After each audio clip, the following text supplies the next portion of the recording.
kú déédéé wòyí o, ìròyìn lérèfé ni mo mú wá sí etí ìgbọ́ yín láti ẹnu ọmọ yín kan náà, ìyáàfin Lydia Ọbọ́falẹ́yẹ. Arákùnrin kan tí ó fi ilẹ̀ Amẹ́ríkà ṣe ibùgbé, Alex Barbie, tí wọ́n bí ní ọjọ́ 17 oṣù kẹjọ ọdún 1997, tí ó sì tún jẹ́ òṣìṣẹ́ ríran ọmọ ènìyàn lọ́wọ́, ti sé ẹ̀sùn tí wọ́n fi kàn án wípé ìṣesí àti ọ̀rọ̀ rẹ̀ láwùjọ ti bu epo sí iná rògbòdìyàn ìrúkèrúdò tí ó wà káàkiri orílẹ̀-èdè Nàìjíríà. Ó wá dúró lórí èròńgbà àti àfojúsùn rẹ̀ lórí dídáàbòbo gbogbo àwọn agbègbè ìlú àti ṣíṣe àtìlẹ́yìn fún títún ìlàkàkà gbogbo àwọn ibi tí ìkọlù ti ń ṣọṣẹ́ kọ́.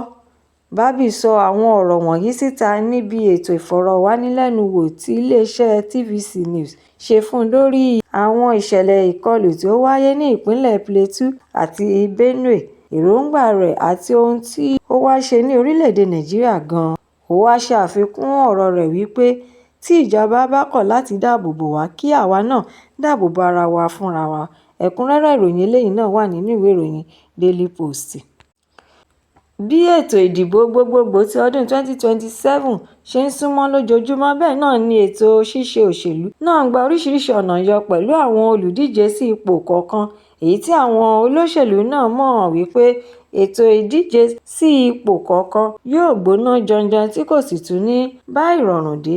Fún àpẹẹrẹ, ilé ìgbìmọ̀ aṣojú-ṣòfin ti ìpínlẹ̀ Èkó nínú ìgbáradì wọn fún ètò ìdìbò ọdún 2027 ni wọ́n ti rí ìfarahàn bí ohun gbogbo yóò ṣe rí, bíi jíjowú tí ó wà láàrin ẹgbẹ́ òṣèlú kọ̀ọ̀kan, ṣíṣe ìpolongo fún àwọn ènìyàn láti ìbẹ̀rẹ̀ pẹ̀pẹ̀, ètò àti ìlànà tí wọn yóò lò, àti bẹ́ẹ̀ bẹ́ẹ̀ lọ. Ṣùgbọ́n ìdojúkọ tí ó wà nínú ẹgbẹ́ òṣèlú All Progressive Congress (APC) kò ṣeé tú wò, bí ó tilẹ̀ jẹ́ pé àwọn ni wọ́n pọ̀ jù tí wọ́n sì tún ń darí ilé ìgbìmọ̀ aṣojú-ṣòfin. Ẹ̀kúnrẹ́rẹ́ ìròyìn eléyìí náà wà nínú ìwé ìròyìn Vanguard.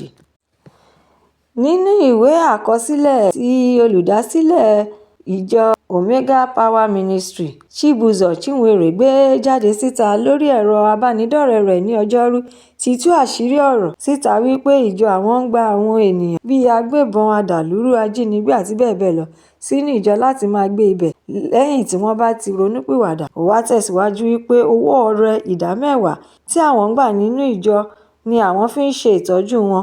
Olùṣọ́-àgùntàn Chibuzo tún wá ṣàlàyé síwájú wípé gbogbo àwọn tí àwọn bá dóòlà ẹ̀mí wọn ní ibùba àwọn ọ̀daràn ni àwọn tún máa ń jẹ́ kí wọ́n tọ́ ọ̀nà àyípadà ọ̀tun nínú ẹ̀mí àti iṣẹ́ ti ara. Ẹ̀kúnrẹ́rẹ́ ìròyìn eléyìí náà wà nínú ìwé ìròyìn Punch. Iléeṣẹ́ ọlọ́pàá ti orílẹ̀-èdè Nàìjíríà ti fi ń dá gbogbo òbí lójú wípé ààbò tó péye yóò wà fún àwọn akẹ́kọ̀ọ́ tí wọ́n fẹ́ ṣe ìdánwò àṣewọlé sí ilé ẹ̀kọ́ gíga gbogbogbò tí ó wà ní ilẹ̀ Nàìjíríà (JAMB), èyí tí yóò bẹ̀rẹ̀ ní ọjọ́ 16 oṣù kẹrin April 16, tí àwọn yóò tún kó àwọn òṣìṣẹ́ elétò ààbò lọ sí gbogbo ibi tí ètò ìdánwò náà yóò ti wáyé káàkiri ilẹ̀ Nàìjíríà. Ẹ̀kúnrẹ́rẹ́ ìròyìn eléyìí náà wà nínú ìwé ìròyìn This Day. Ẹgbẹ́ òṣèlú African Democratic Congress (ADC) ẹ̀ka ti ìjọba ìbílẹ̀ Àmúwò-Ọ̀dọ̀fin ní ìpínlẹ̀ Èkó ti kéde lílé Honorable George Ọláwándé Adéyẹyè, ẹni tí ó ń ṣojú Àmúwò-Ọ̀dọ̀fin, ilé ìgbìmọ̀ àpapọ̀ lórí ẹ̀sùn wípé ó tàpá sí òfin ẹgbẹ́ òṣèlú àwọn, èyí tí àwọn aṣòfin ṣe àti gbígbé ìgbésẹ̀ tí ó ṣe àkóbá fún ìrìnàjò iṣẹ́ tí ẹgbẹ́ ń ṣe ní wọ́ọ̀dù àti ìjọba ìbílẹ̀. Ẹ̀kúnrẹ́rẹ́ ìròyìn eléyìí náà wà nínú ìwé ìròyìn The Nation. Ìpínlẹ̀ Ògùn Council for Islamic Affairs (OGCIA) ti kọ̀ jálẹ̀ lórí ìpinnu tí ìjọba ìpínlẹ̀ láti dá iléèwé ìjọba padà fún àwọn tí ó ní wọn. Wọ́n wá ṣàpèjúwe ìgbésẹ̀ yìí gẹ́gẹ́ bí àṣìgbésí ipò àkọ́kọ́ nínú ojúṣe pàtàkì ètò àti àìbọ̀wọ̀ fún àjọ Mùsùlùmí. Ìròyìn yìí tún wá rán àwọn ènìyàn létí ọ̀rọ̀ tí gómìnà Dàpọ̀ Abíọ́dún sọ nígbà tí ó ń gba àlejò àwọn òṣìṣẹ́ inú ìjọ Catholic Apostolic Nuncio tí ó wá sí ilẹ̀ Nàìjíríà àti bíṣọ́ọ̀bù ìjọ Àgùdà Ìjẹ̀bú-Òde àti ti Abẹ́òkúta nínú ilé-iṣẹ́ rẹ̀ ní Òkè-Mòsàn lẹ́nu lọ́lọ́ yìí. Ẹ̀kúnrẹ́rẹ́ ìròyìn eléyìí náà wà nínú ìwé ìròyìn Nigeria Tribune Online. Ìpàdé gbogbogbò ti ẹgbẹ́ òṣèlú African Democratic Congress (ADC) tí ó wáyé ní ọjọ́ Ìṣẹ́gun, èyí tí àwọn ọmọ ẹgbẹ́ tí ó farahàn nínú rẹ̀ kò dín ní 3,000 láti yan àwọn olóyè ẹgbẹ́ tuntun tí wọn yóò máa tukọ̀ ẹgbẹ́ fún ọdún 4 mìíràn. Níbi ìpàdé yìí ni alága àpapọ̀ fún ẹgbẹ́ òṣèlú ADC aṣòfin David Mark ti sọ pé ẹgbẹ́ àwọn kò ní foríbalẹ̀ fún ẹnikẹ́ni tàbí kó gbá wọlé nítorí rògbòdìyàn ìdojúkọ ìbẹ̀rù tí ó bá yọjú láti inú ètò òṣèlú. Ẹ̀kúnrẹ́rẹ́ ìròyìn eléyìí náà wà nínú ìwé ìròyìn Leadership.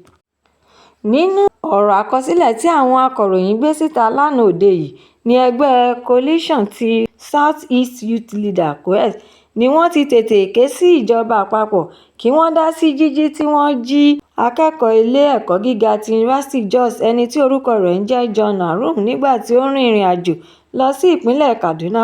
Ààrẹ àpapọ̀ ẹgbẹ́ COSEC Goodluck Ebem ti ṣàfihàn bí ìṣẹ̀lẹ̀ náà ṣe rí lójú rẹ̀ tí ó sì tún wá ṣàpèjúwe ìwà ajínigbé yìí gẹ́gẹ́ bí ìwà tí kò bójúmu, ìrora àti bíba nǹkan jẹ́ pátápátá èyí tí ó yẹ kí ìjọba àpapọ̀ tètè wá ojútùú sí kí wọ́n sì tún tètè gbé ìgbésẹ̀ ní kíákíá lórí rẹ̀. Ẹ̀kúnrẹ́rẹ́ ìròyìn eléyìí náà wà nínú ìwé ìròyìn The Sun. Ilé-iṣẹ́ Nigeria Civil Aviation Authority (NCAA) ti fún ibùdókọ̀ pápá òfurufú ti Akanu Ibiam International Airport (AIIA) Enugu ní ìwé-ẹ̀rí aerodrome èyí tí ó ń fìdí rẹ̀ múlẹ̀ wípé ibùdókọ̀ pápá òfurufú ni ó dára jùlọ tí wọ́n sì kún ojú òṣùwọ̀n àti pé wọ́n ní ohun gbogbo tí ètò ààbò nílò láti lè jẹ́ kí ọkọ̀ òfurufú àti àwọn èrò rẹ̀ ní ààbò tó péye. Àjọ NCAA wá gbé ìwé-ẹ̀rí lé Federal Airport Authority ti ilẹ̀ Nàìjíríà (FAAN) lọ́wọ́. Ẹ̀kúnrẹ́rẹ́ ìròyìn eléyìí náà wà nínú ìwé ìròyìn The Guardian. Ìròyìn eléyìí ló sọ pé àwọn òbí ìlú Shezzenko Tunga Maje, wọ́ọ̀dù ti agbègbè Kanṣu Gwagwalada ní ìlú Àbújá ti fi ẹ̀mí ìrora àti ìnira wọn hàn lórí àìní ilé ẹ̀kọ́ ìpele mẹ́ta àkọ́kọ́ àti ti ìpele mẹ́ta ìkejì ní agbègbè wọn, nínú èyí tí ó yọrí sí pé kí wọ́n máa fi tipátipá rán àwọn akẹ́kọ̀ọ́ ìlú wọn lọ sí ìlú òdìkejì láti lọ máa kẹ́kọ̀ọ́ lójoojúmọ́ ní ìlú Izom, èyí tí rírìn rẹ̀ jẹ́ ìwọ̀n kìlómítà 7 kìlómítà dé ìpínlẹ̀ Niger.